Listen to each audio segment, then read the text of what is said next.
하나님, 지난주에는 기도를 들으시는 하나님이란 제목으로 바로가 완강한 마음으로 모세를 통해 주신 하나님의 명령을 거짓말로 매도해버리고 이스라엘 백성들에게 더욱더 가혹한 노동을 강요하자 흔들리는 이스라엘의 기록원들과 또 모세의 모습을 우리가 살펴보았었습니다. 위기를 느낀 기록원들, 작업반장들은 모세와 아론을 비난하면서 이 모든 사태의 책임은 너희들이 져야 한다고 윽박 지르고 있습니다. 모세는 먼저 하나님께 나아가 기도해야 합니다. 도망갈 수도 있고 또 백성들에게 돌아가서 비상대책위원회를 열 수도 있고 그들을 설득할 수도 있었을 거예요. 그러나 모세는 먼저 하나님 앞에 나가 기도하는 것입니다. 혹시 자신에 대해서 부족함이 있었는지에 대한 답답함으로 하나님께 토로하며 다시 한번 하나님의 뜻을 구하고 있습니다. 바로라는 현실이 압박이 가중되고 믿고 따라야 할 백성들이 원망이 점점 더 심해지자 굉장히 당황하고 굉장히 난처해졌습니다. 하나님께서 말씀하신 대로 바로에게 담대하게 전했지만 이스라엘 백성들에게서 더 심한 학대가 일어나고 또 반발이 있는 것에 대해서 굉장히 낙심했던 거예요. 모세의 상황을 하나님께서는 그렇지만 이미 다 알고 계셨지 않습니까? 모세의 기도를 다 들으신 하나님은 즉각적으로 내가 바로에게 하는 일을 네가 보게 될 것이라 이렇게 응답해 주셨습니다. 따라합니다. 나는 여호와니라. 2절 함께 읽습니다. 하나님이 모세에게 말씀하여 이르시되 나는 여호와이니라. 아멘. 우리가 3장에서 이미 살펴보았듯이 여호와라는 이름은 이중의 의미를 갖고 있어요. 여호와, 야훼. 그 이름 뜻이 뭐죠? 네? 네, 스스로 있는 자, 하나님은 스스로 계신 분이라는 의미입니다. 홀로 완전하시며 만물의 창조자이시고 절대 주권을 갖고 세상을 통치하시는 분이십니다. 하나님의 이러한 능력과 권세는 바로 이러한 당신의 정체성으로 그 속성으로부터 나오는 것입니다. 스스로 계신 분이라는 뜻이 있고 두 번째로는 여호와라는 이름은 언약의 하나님이란 뜻을 가지고 있습니다. 아브라함과 언약을 맺으시고 이삭과 야곱을 통해서 꾸준하게 언약을 확인해 주시면서 이루어 가시는 하나님이시란 말입니다. 그 언약은 창세기 12장 1절에서 시작되었습니다. 아브라함에게 나타나신 하나님은 1장 한번 같이 읽겠습니다. 너는 너의 고향과 친척과 아버지의 집을 떠나 내가 내게 보여줄 땅으로 가라. 이렇게 명령하시면서 2절 3절 읽습니다. 내가 너로 큰 민족을 이루고 내게 복을 주어 네 이름을 창대하게 하리니 너는 복이 될지라. 너를 축복하는 자에게는 내가 복을 내리고 너를 저주하는 자에게는 내가 저주하리니 땅의 모든 족속이 너로 말미암아 복을 얻을 것이라 하신지라. 이렇게 말씀해 주셨습니다. 여기에 7가지 복에 대한 약속이 나옵니다. 첫 번째 약속은 뭡니까? 너로 큰 민족을 이루고입니다. 친척을 떠남으로 위대한 민족의 조상이 되는 복을 아브라함은 받게 됩니다. 둘째 약속은 내게 복을 주어이지요.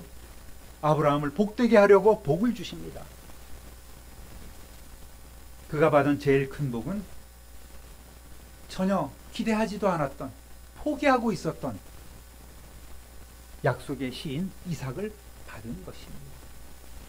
100세가 되어서야 그 언약이 이루어진 것입니다. 셋째 약속은 네 이름을 창대하게 하리니입니다. 복을 받은 결과 이름이 창대하게 되는 것으로 이해할 수 있겠지만 원문상으로 보면 너는 복을 받게 될 것이고 너는 창대하게 될 것이다. 이렇게 독립된 복으로 나타나는 거예요. 바로 이것은 명예의 복입니다. 여러 민족의 아버지라는 아브라함으로 나중에 바뀌게 되지 않습니까? 지금 현재 상태로는 아브람, 큰 아버지란 뜻을 가진 거예요. 그러나 나중에는 아브라함, 열국의 아버지, 여러 민족의 아버지로 하나님께서 이름을 바꾸어 주셨습니다. 네 번째 약속은 뭡니까? 너는 복이 될지라입니다. 제일 핵심적인 복이에요. 여기서는 특이하게 하나님께서 복이 되라고 명령하십니다. 전에 우리가 읽었던 개역 성경이나 또 요즘 나온 새번역 성경에는 너는 복의 근원이 되어라, 될지라 이렇게 말씀을 하고 있습니다. 이 말은 너는 타인에게 복이 되는 삶을 살아라 라는 말입니다. 내가 너에게 복을 주었으니 너는 이제 다른 사람에게 복이 되어라, 복덩이가 되어라 라는 이란 말씀인 거예요. 삶 자체가 타인에게 선한 영향력을 주는 복입니다. 내 의지로 되는 것이 아닌 하나님과 바른 관계를 맺고 하나님의 자녀가 될 때 우리는 이러한 복이 있는, 권세 있는 삶을 살아가게 되는 것입니다. 또한 하나님의 시간이 여러분 영적으로도 또 물질적으로도 또 우리의 육체적으로도 삶의 전반에 있어서 권세 있는 성도 되기를 하나님께서는 원하시고 이러한 복을 내려주신 것입니다. 그러한 힘 있는 성도 되시기를 우리 주님의 이름으로 축원합니다. 다섯 번째 약속은 너를 축복하는 자에게는 내가 복을 내리고입니다. 말씀처럼 하나님과 각별한 관계를 나타내는 말은 없을 것입니다. 하나님의 종을 선대하면 복을 주시겠다는 말입니다. 여섯 번째는 바로 이어서 너를 저주하는 자에게는 내가 저주하리니. 마찬가지로 하나님의 종을 멸시하면 저주하시겠다는 것입니다. 참으로 아브라함은 하나님의 대리자이며 복의 기준이 되는 자가 되었습니다. 일곱 번째 약속은 땅의 모든 족속이 너로 말미암아 복을 얻을 것이니라입니다. 이 복은 도대체 무엇일까요? 아브라함이 마침내 죄로 인해 멸망할 수밖에 없는 인류가 복을 얻는, 죄로 인해서 영원한 멸망으로 다가가는 그 인류가 복을 얻게 되는 결정적 역할을 하게 되리라는 것입니다. 뭐니 해도 아브라함이 받은 가장 큰 복은, 아니 복의 근원, 복덩이가 된 아브라함을 통해서 우리에게 주신 하나님의 복은 그의 후손으로 예수 그리스도께서 세상에 오셔서 저주받은 온 인류를 구원과 영생으로 이끌어 주신 사건입니다. 할렐루야. 그래서 복의 근원이 된 거예요. 복은 하나님으로부터 받은 데서 그치는 것이 아닙니다. 다시 이웃으로 흘러가게 하는데 진정한 복의 의미가 있는 것이에요. 너는 복이 될지라, 너는 복의 근원이 될 것이다 라는 말은 네가 먼저 복을 받고 너를 통해서 이웃에게 흐르도록 하는 복의 통로가 되어라, 복의 통로로 사용될 것이다 라는 의미입니다. 성지에 가면은 헤르몬 산에서 발원한 그 물이 흘러서 갈릴리 호수로 모입니다. 갈릴리 바다로 모입니다. 그리고 갈릴리 바다는 그 물을 다시금 요단강을 통해서 흘려보냅니다. 그러면 사해가 받게 되죠. 갈릴리 바다와 사해 바다의 차이점은 무엇입니까? 갈릴리 바다는 오는 대로 받아서 흘려보내므로 어족이 풍성하고 그것을 통해서 많은 것을 사람들이 얻어가며 삶을 누리게 하고 있습니다. 그런 복된 장소가 되었습니다. 그런데 사해바다는 주는 것을 받아들이기만 합니다. 어디로 내보내지 못해요. 그러니까 명분이 쌓일 대로 쌓여서 죽은 바다가 된 것입니다. 그래서 사해 되듯이 죽은 바다라는 별명을 갖게 된 것입니다. 여러분의 삶은 갈릴리 바다입니까? 아니면 사해 바다입니까? 성도 여러분, 오늘 진짜 복에 대해서 깨닫고 진짜 복을 받으시는 저와 여러분 되시기를 우리 주님의 이름으로 축원합니다. 할렐루야! 신실하신 하나님은 우리에게 언약을 주시고 그 언약을 하나하나 이루어 가시는 언약의 하나님이십니다. 그러므로 모세에게 하신 나는 여호와다라는 이 선포는 모세에게 큰 힘을 주게 된 거예요. 3절 4절 읽어봅니다. 내가 아브라함과 이삭과 야곱에게 전능의 하나님으로 나타났으나 나의 이름을 여호와로는 그들에게 알리지 아니하였고 가나안 땅 곧 그들이 거류하는 땅을 그들에게 주기로 그들과 언약하였더니. 아멘. 하나님께서는 그들의 조상에게는 전능하신 하나님 엘 샤다이로 알리시고 또 그렇게 나타나시고 그렇게 일을 하셨습니다. 전능하신 하나님은 모든 언약대로 하나하나 이루어 가시는 능력의 하나님이심을 보여주고 있습니다. 그런데 여기서 이 구절에서 나의 이름을 여호와로는 그들에게 알리지 아니하였고라는 말씀을 우리가 읽어보면 조상들이 여호와의 이름을 전혀 몰랐나? 그 전까지는 이스라엘 백성들이 여호와라는 이름을 부르지 않았나라는 이러한 생각을 가질 수 있겠습니다. 그러나 그런 의미가 아니에요. 창세기 4장 26절 읽어보겠습니다. 셋도 아들을 낳고 그의 이름을 에노스라 하였으며 그때의 사람들이 비로소 여호와의 이름을 불렀더라. 아담 시대에 에덴 동산에서 쫓겨난 이후로 그들은 이미 여호와의 이름을 불렀다는 말씀입니다. 아브라함도 언약의 하나님을 여호와로 불렀습니다. 15장 2절 함께 읽어봅니다. 아브라함이 이르되 주 여호와여 무엇을 내게 주시려 하나이까? 나는 자식이 없사오니 나의 상속자는 이 다메섹 사람 엘리에셀이니라. 그러므로 이 말씀은 뭡니까? 언약의 하나님을 깊이 체험하지 못했다는 말인 거예요. 내가 너희에게 약속을 해줬지만 아직 너희는 그 언약을 체험하지는 못했어. 그러나 이제부터는 너희 이스라엘 백성들이 내 백성이 되어서 내가 너희에게 해준, 너희 조상들에게 해준 이 언약을 내가 이루는 것을 너희가 직접 깊이 체험하게 될 것이다 라는 말씀인 거예요.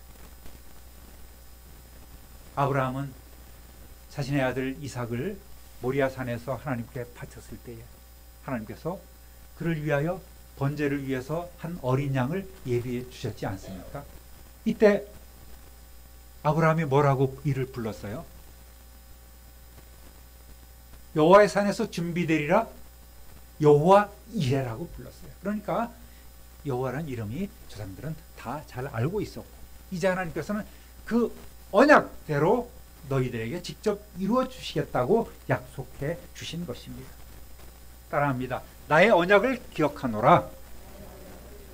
6장 5절 시작. 이제 애굽 사람이 종으로 삼은 이스라엘 자손의 신음 소리를 내가 듣고 나의 언약을 기억하노라. 하나님의 시간이 되어서 하나님께서는 언약을 이루시기로 작정하셨습니다. 그 언약은 창세기 15장에 나옵니다. 13절 함께 읽어보겠습니다. 여호와께서 아브라함에게 이르시되 너는 반드시 알라. 네 자손이 이방에서 객이 되고 그들을 섬기겠고 그들은 400년 동안 네 자손을 괴롭히리니.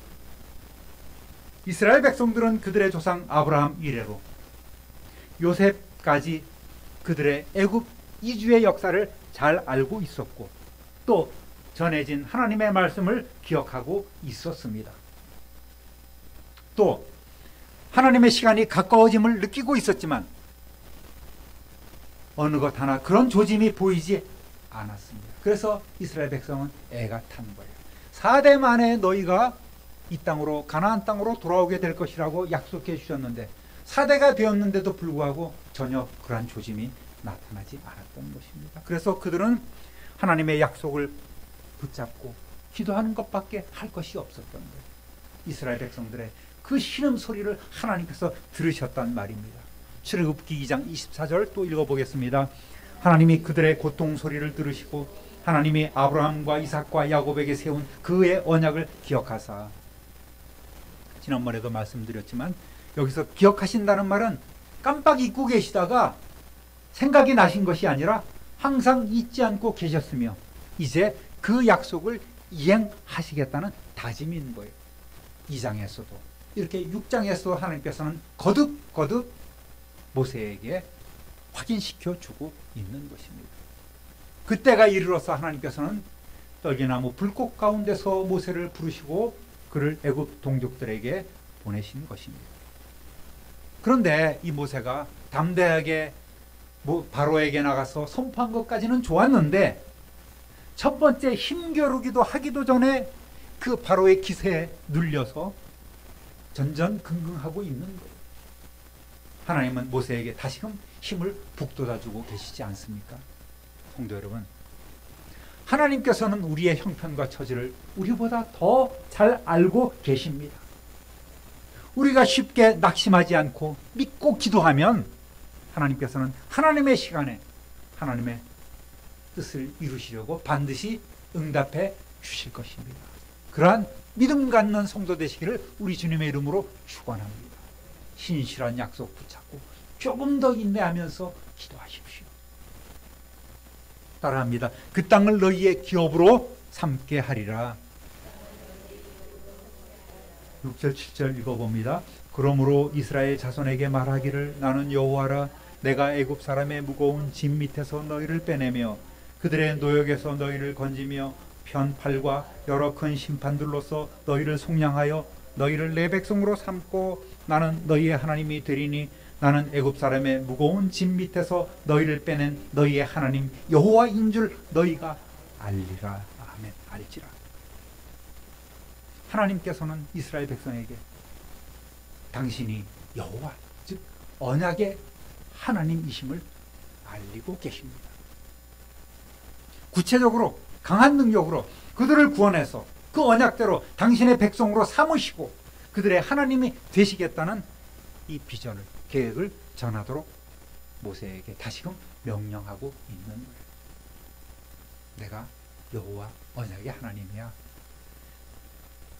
과거 너희 조상들과 맺은 그 언약을 내가 기억하고 있어. 잊지 않고 있어. 이제 그 언약대로 내가 너희들과 함께 할 거야. 그 언약을 이루어 갈 거야. 그리고 그 언약대로 너희를 가나안 땅으로 내가 이끌어가게 될 거야. 라는 이 약속을 하고 계신 것입니다. 이스라엘 백성은 이 약속에 따라서 여호와 언약의 하나님을 만나고 출애굽해서 가나안 정복 전쟁을 하고 그리고 그 약속된 젖과 꿀이 흐르는 가나안 땅을 차지함으로써 깊이 체험하게 될 것이라는 말입니다. 저는 이 장면을 보고서 묵상하면서 참 모세가 부러웠어요. 여러분, 이스라엘 작업 반장이 좀 되드니까 금세 주눅이 들어서 하나님께로 허둥지둥 찾아온 모세를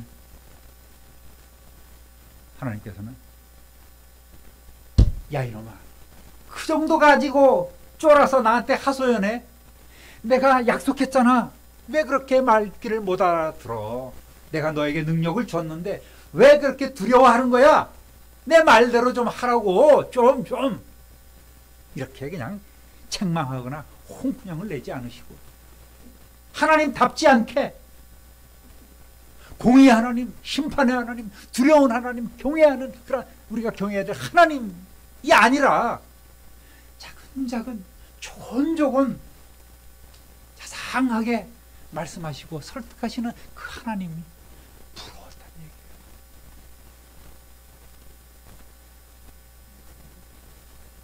그런데 또 바꿔 생각하니까 그 하나님이 오늘 우리의 하나님이신 거예요. 할렐루야. 저와 여러분의 마음을 성전 삼고 계시는 성령 하나님이 우리를 주장하고 계시고 그 성령 하나님께서 자상하게 우리에게 말씀해 주시고 우리를 감동하시고 성령께서 우리에게 은혜를 주시는 거예요. 이렇게 생각하니까 또 엄청난 은혜가 밀려오는 거예요. 여러분, 그 성령 하나님은 우리의 하나님이시기도 하시고 여러분 개인 개인의 하나님이신 줄 믿습니다. 그러한 임마누엘 함께 하시는 하나님을 늘 체험하시는 저와 여러분 되시기를 우리 주님의 이름으로 축원합니다. 보혜사 성령님은 인격을 가지신 분이에요. 인격이라는 것은 뭡니까? 우리가 느끼고 있는 모든 감정을 다 느끼고 그렇게 살아가고 계시는 하나님이시란 말입니다. 그분께서 우리를 친히 인도해 주시고 하나하나 무릎 꿇는 우리에게 알려주시고 깨닫게 하시는 분이 성령님이세요. 오늘도 성령 하나님께서는 여러분의 마음속에서 감동을 주시고 여러분으로 하여금 일하게 하시는 분이십니다. 요한복음 16장 13절 함께 읽어봅니다. 그러나 진리의 성령이 오시면 그가 너희를 모든 진리 가운데로 인도하시니 그가 스스로 말하지 않고 오직 들은 것을 말하며 장래일을 너희에게 알리시리라. 아멘. 그 진리의 성령께서 이미 세상에 오셨습니다. 2000년 전 마가의 다락방에 불로 임하신 그 성령님, 그 이후로 우리와 더불어 내주하고 계십니다. 그 전에 성령님은, 구약의 성령님은 왔다가 일하시고 떠나시는 성령이셨습니다. 때로 와서 감동되어서 일하시고 말씀을 전해주시고 보여주시고 또 그 사역이 끝나시면 떠나신, 잠시 머물렀다 가시는 성령 하나님이셨지만 이제 우리 구주 예수 그리스도께서 세상에 오셔서 사역을 마치시고 부활 승천하여 가실 때에 약속해 주신 또 다른 보혜사 성령님, 그때 보내주신 성령님이 오늘 저와 여러분의 주인 되시고 저와 여러분의 하나님 되심을 믿고 감사가 넘치는 삶 되시기를 우리 주님의 이름으로 축원합니다. 그 성령님은 인격을 갖추신 하나님으로서 생각하고 그 하나님으로서 느끼고 일하시며 우리를 사랑하시고 치료하시고 말씀하시고 우리가 마땅히 빌 바를 알지 못하지만 탄식함으로 하나님께 간구해 주시는 분이십니다. 여러분, 에베소서 4장 30절 새번역 성경으로 읽어보겠습니다. 하나님의 성령을 슬프게 하지 마십시오. 여러분은 성령 안에서 구속의 날을 위하여 인치심을 받았습니다. 성도라고 하는 우리가, 하나님의 자녀라고 하는 우리가 다른 길로 어긋날 때에 성령께서는 흐느끼고 계십니다. 슬퍼하십니다. 여러분, 성령님을 근심하게 하지 마시기 바랍니다. 어려운 일 만났을 때에 하나님 앞에 나가 무릎 꿇으십시오. 하나님께서는 이미 우리에게 모든 말씀을 다 주셨습니다. 구약시대는 갈급한 심령에게 찾아가셔서 때로는 말씀을 전해주신 그 성령께서 이제는 우리의 심령 가운데 우리를 성전 삼고 계시면서 우리의 모든 간구를 들어주시고 응답해 주시는 전능하신 하나님이십니다. 언약의 하나님이십니다. 여호와 성령 하나님이십니다. 그 성령님의 음성을 오늘도 들으시기를 우리 주님의 이름으로 축원합니다. 그리하여서 결코 흔들리지 마시고 힘있게 권세 있는 삶을 살아가시기를 바랍니다. 사랑하는 우리 참빈누리교회 성도 여러분, 우리 모두 따뜻한 성령님과 지금보다 더 깊은 교제와 더 깊은 교통이 있기를 소원합니다. 그리고 그 성령께서 우리에게 주시는 권세와 능력 받아서 권능으로 우리 주님의 증인이 되면서 여러분에게 주신 그 직분과 사명 잘 감당하며 하나님 자녀로서 힘있고 능력 있는 삶을 살아가시는 저와 여러분 되시기를 우리 구주 예수 그리스도의 이름으로 축원합니다. 축원합니다. 축원합니다. 존귀하신 하나님 아버지, 오늘 이스라엘 백성에게 여호와 하나님 스스로 존재하시는 하나님께서 언약을 이루시는 하나님이심을 나타내 보여주시고 그 언약을 이제부터 이스라엘 백성이 체험하도록 일하시겠다고 약속해 주신 말씀을 오늘 저희들이 받았습니다. 이미 전능하신 여호와 성령 하나님께서 우리의 마음속에 자정하여 주시고 우리의 마음속에 들려주시고 힘주시고 권세 주셨음을 믿고 감사와 찬송과 영광을 올려드립니다. 주님과 더불어 동력하며 하나님의 동력자로서 힘있게 일하여가며 주님 뵙는 그날에 하나님께 칭찬받고 또 인정받는 저희들 다 되게 하여 주옵소서. 어떠한 삶에 어려움이 있을지라도 염려 근심하지 않고 우리를 강권하시는 그 하나님의 뜻에 따라서 참으로 우리 모든 것을 하나님 앞에 드리며 헌신하는 주의 종들이 다 되게 하여 주옵소서. 감사와 찬송과 영광을 하나님께 돌리옵고 우리의 능력이신 예수 그리스도의 이름으로 축복하며 기도드립니다. 아멘.